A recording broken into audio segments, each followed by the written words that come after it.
How old are you, ladies? 30. 32. Okay. At your age, do you feel like dating has become easier or harder for you? It's honestly stupid. What's the difference between now and then? It's harder to meet people who have the same interests as you. Because as a woman, the older you get, the more serious you get. Yeah. But men don't match that energy. Do you think it's because men are becoming more successful as they age and they have their pick of the litter? No. I think they're becoming stupider, to be honest. Or do you think that they're just going for younger women? I don't think it has anything to do with age. No, I think it's that men have discovered that they don't need to try as hard to want to win a woman's heart. And it's sad because there are a lot of women out there who will settle for that, and that's fine. We won't settle for that. So if you don't bring your A game, you're just really not getting it. And by getting it, I mean like even the chance to just like take us out on a date. Come on, ladies. Who are you trying to fool? You're pushing 40 and saying 30, 32. It's already laughable to start a conversation by lying about your age, then complain that men aren't bringing their A game. You're the ones entering the game with fake cards. Men pick up on that instantly, and that's exactly why they're not rushing to invest in women who aren't even honest with themselves. I think they're becoming stupider. No, they've gotten smarter. They realize that as they age, their market value only goes up. Money, status, experience, connections, and that they can choose younger, prettier, and more agreeable women. That's not stupidity, that's a survival strategy. And you expect a man in his late 30s who's finally achieved something to waste his resources on a worn-out woman who hides her age and calls it seriousness? Sorry, but that's a joke. There are a lot of women out there who will settle for that, and that's fine. Fine, that's your choice. The problem is the market doesn't bend to your demands. In the dating market, a man with resources is like a rare luxury item. Younger women snatch him up. Meanwhile, an aging woman is like a product past its expiration date. Same packaging, but its value in the eyes of buyers is dropping. You can scream all day about your seriousness, but the market speaks with its wallet, or in this case, with men's attention. And let's be real, you think a woman's energy with age is some big advantage. For most men, it's the opposite. Your seriousness comes across as fatigue, demands, and a lack of joy. Men don't want lectures, they want fun, lightness, and life. That's why, yes, he'll go for the 25-year-old who laughs, not for you sitting there with the face of a strict teacher telling men what they should do. It's simple. You just can't handle the fact that the rules of the game stopped working in your favor. When you were young and attractive, everything was easy. Men tried, competed, went out of their way for you. Now, your market value has dropped, but your demand stayed the same, and there's the conflict. Men aren't dumb, you're just refusing to face reality. And reality is this: the older the woman, the higher her demands, and the lower her value on the market. That's the math. I'm a woman, so you're telling me something that I'm telling you is not true. I look at myself as an alpha female. The reason I'm not bigger, I'm not stronger. Lord knows I can't wait till an alpha male comes in my life and takes over. I'm an alpha female because I am the head of my household. So how a man would be a head of his household and run things, I have to do that until a man comes in and does that. Yes, I am an alpha. The bills are paid by me. My kids are taken care of by me. I run everything that goes on in my life and my children's life to a T. Nothing does not move unless it moves through me. I'm an alpha female. I'm in the working field. I'm competitively in the working field. Let me ask you a question. I'm not beneath any. Here's a perfect example of modern ideological delusion. A woman who calls herself an alpha female. The term itself is already a biological and social absurdity. Alpha is a concept of hierarchy in a pack, embodied by the dominant male. For a woman to hijack that word just to brag that she pays her bills and raises her kids alone isn't a show of strength. It's a sign of failure. Let's be clear. A woman who has to handle everything on her own is not an alpha. She's either a woman who was abandoned by her man or one who decided to go without. and now has to compensate by putting on a masculine posture. She's not stepping into the role of the alpha, she's just filling a void.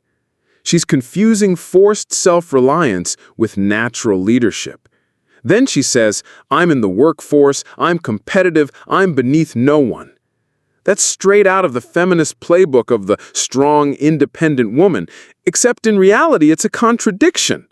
Because in the very next breath she admits, Lord knows I can't wait till an alpha male comes in my life and takes over. in other words, what she really craves is the security and direction of a strong man. Until then, she's just playing boss. This is the tragedy of single mothers in the West. They're forced to play both man and woman at the same time, to pay, to manage, to control. And to reassure themselves, they slap on the flattering label of alpha female. But the truth is, they're not alphas. They're exhausted, frustrated, often aggressive, and they're passing down a completely twisted model of male-female relationships to their kids. And let's be clear, this isn't just about individual choices, it's a social phenomenon. The whole strong, independent woman act wasn't born from inner strength. It's the product of a system that destroyed male-female complementarity, humiliated fathers, and pushed women into survival mode where they have to carry everything alone. That's not power, that's compensation. In short, a woman calling herself an alpha female is like a country at war bragging that it's holding strong while its cities lie in ruins. It's PR to cover up the misery. And the most ironic part? Despite all the independence talk, she admits deep down she's still waiting for a man to take the wheel, which only proves that in the end, nature always wins. Dating a single mom is such a beautiful thing, and a lot of us, we're so scared, like we're responsible for their children. We're not responsible for their children. They have their own dad. You know what we're responsible for? For the woman. We take care of their heart. These type of women, they're no joke. They're very independent. These single moms, they don't need you. They want you. They want somebody that could treat them good in their life. Not just an option, not just temporary use, just because they have a kid. When you have a child, it's a beautiful thing. This woman can take care of your future kids. This woman knows how to cook. This woman knows how to listen. And she doesn't ask for a lot of time. She may not have a lot of time. She takes care of her responsibilities. She takes care of school, transportation, homework, showers, everything. These women are not here to play games. They don't have time for games. They have time for their kids, so stop wasting their time because they also got to spend money to go out with you. They got to spend money on a babysitter, so you better take the time to get to know her. But these women, these type of women could change your life because their hearts are very soft and they will show you the world. They will spoil you every single day if you just let them in and just give them a respect and listen to them. Don't just play around with their hearts. What we just heard is exactly the kind of ideological storytelling that floods social media today. A script designed to artificially boost the image of the single mom, as if she's the ultimate modern woman, independent, desirable, top of the game. But what's really behind it? The reality is simple. A woman alone with a kid means, first and foremost, a failed relationship in her past.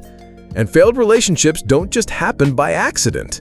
Either she picked the wrong guy, bad hypergamy math, or she sabotaged the couple herself.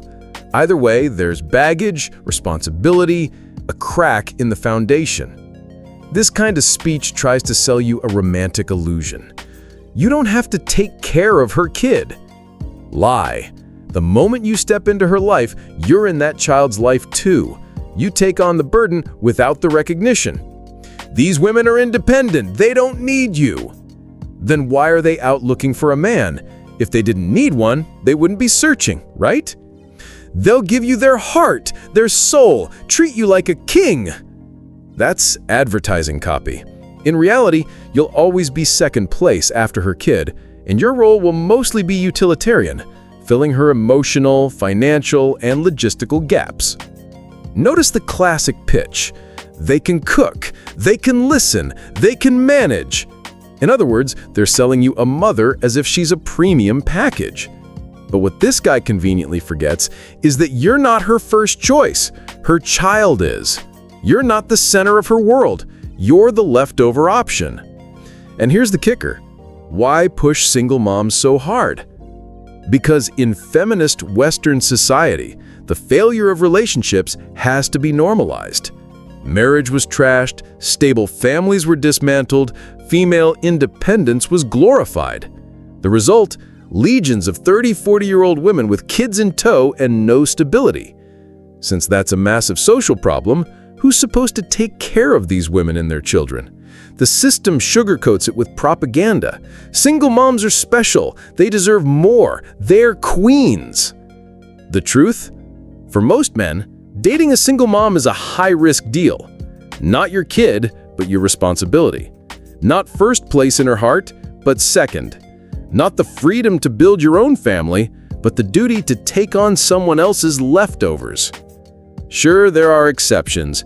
Yes, some single moms are respectable and strong, but selling this as some kind of romantic ideal? That's a scam.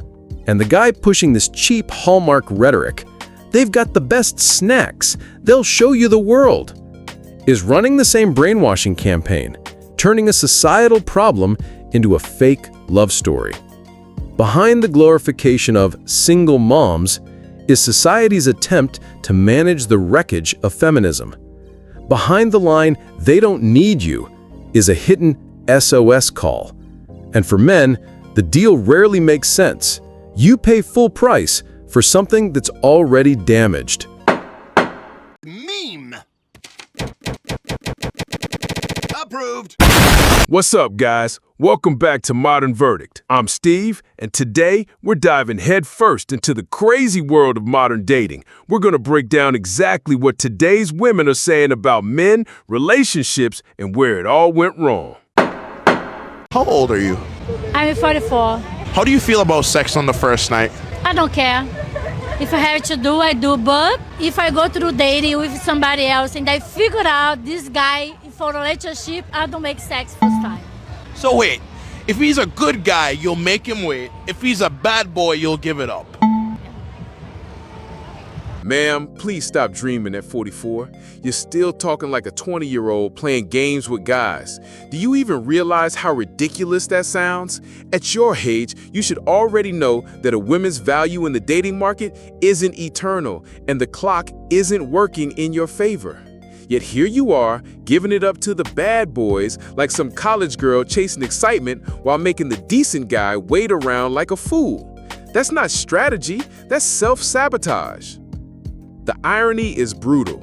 You act like you're the prize, but at 44, men who have their life together aren't signing up to play by your rules. The good guy you're putting on hold knows exactly what game you're running, and he's not gonna waste his time being your backup plan while the so-called bad boys cash in right away.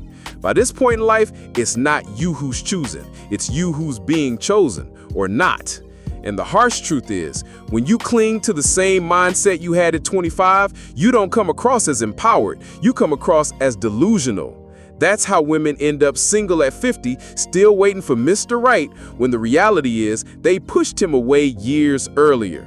But isn't that a little bit backwards? No, if he's good boy, I don't make sex first time. I hold myself. Because I have to go somewhere special with him.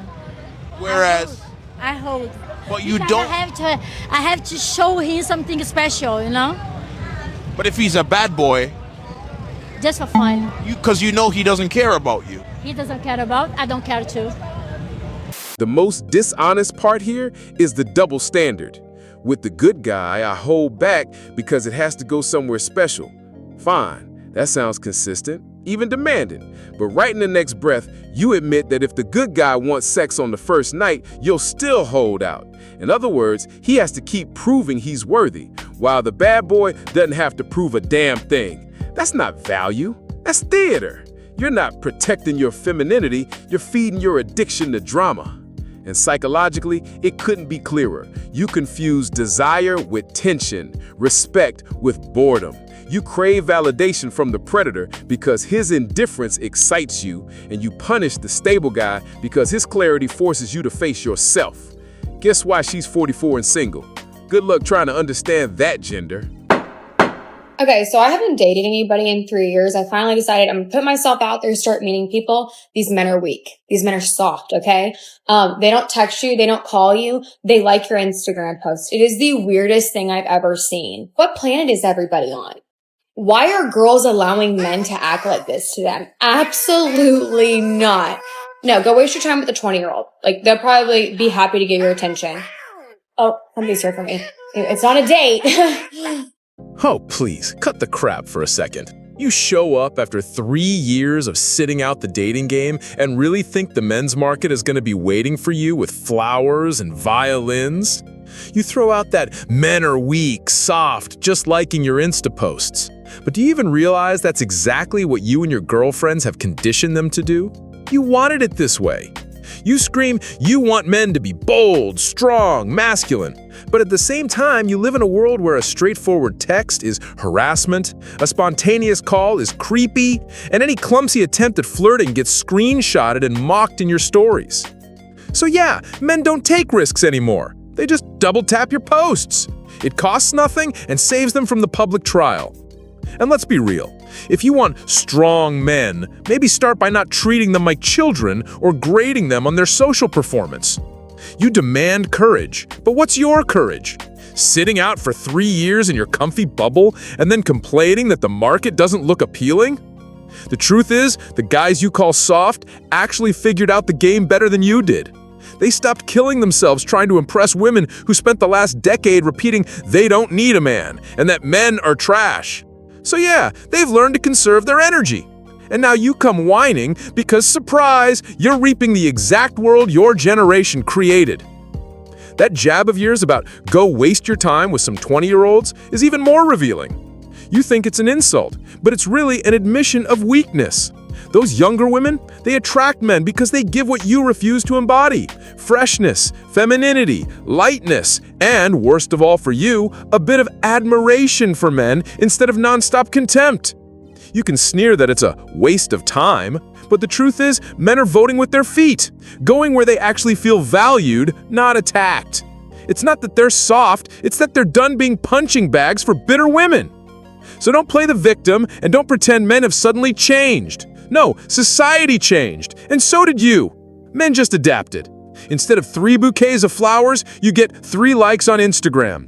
It's cheaper, it's safer, and it throws your own cynicism right back in your face. You wanted men docile, house-trained, obedient to the new rules? Well, you got them. But don't cry that they're weak when what you secretly want is for them to grow back the balls that you and your era cut off.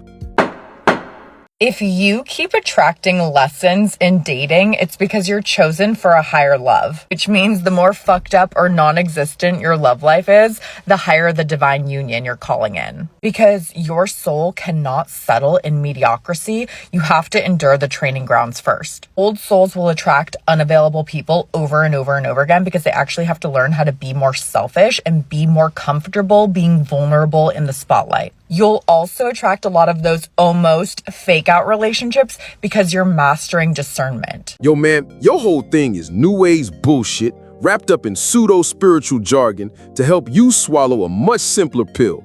You make shitty choices in love. You fuck up, and instead of owning it, you hide behind stories of karma, old souls, and divine union. Basically, you're trying to turn your failures into some kind of mystical diploma. It's the same delusion as people who lose the lottery and tell you the universe is preparing them to receive great wealth. No, the universe isn't training you. You're just repeating the same mistakes because you refuse to take a hard look at your own behavior. Because you're so generous and you're so giving, you actually have to learn how to give less chances. So the more you see those red flags and the more you pay attention to them and the more you sooner, the quicker you're going to learn these lessons. You'll also undergo more karmic connections because you're offsetting all the carryover energy from past life experiences. Because you're a healer and because you're here to create impact, one of the biggest catalysts is undergoing traumatic experiences in your love life. Basically, your love life and your career will all make sense backwards. Your whole spiel is dangerous because it completely strips away any personal responsibility. If I listen to you, every rejection, every toxic relationship, every unavailable guy or girl is a test from the universe. You see the mechanism? It lets you play the victim and wait for a solution to fall from the sky instead of doing any self-reflection. It's the perfect trap of our modern age. We call something karmic when it's really the direct consequence of our own short-sighted choices, our delusions, or our inability to set boundaries. Plain and simple, you're calling a spiritual lesson was really just your own stupidity on repeat. It can promise you that you're not unlucky, you're not unlovable. In fact, it's quite literally the opposite. It's that you have someone so much better than what you ever could have expected on the other side of all these karmic lessons. Stop beating yourself up for your picker. Your picker is actually prepping you for the actual love of your life. You'll be an energetic match to your 10-10 soulmate when you get visible as fuck with your gifts and the thing that you came here to do. Which means the more karmic lessons in love, the higher the calling and the higher the most compatible soulmate, period. And this myth of the 10-10 soulmate waiting for you as a reward at the end of the journey, that's Disneyland for frustrated adults. Life doesn't work that way. You think that by racking up a list of shitty exes, you're gonna magically stumble upon Prince or Princess Charming. No, what you're gonna end up with is disillusionment, bitterness, and being a prisoner of your own unrealistic fantasies. Love isn't a magic equation. It's a collision of two real human beings with their flaws, their limits, their compromises. Not some divine calling.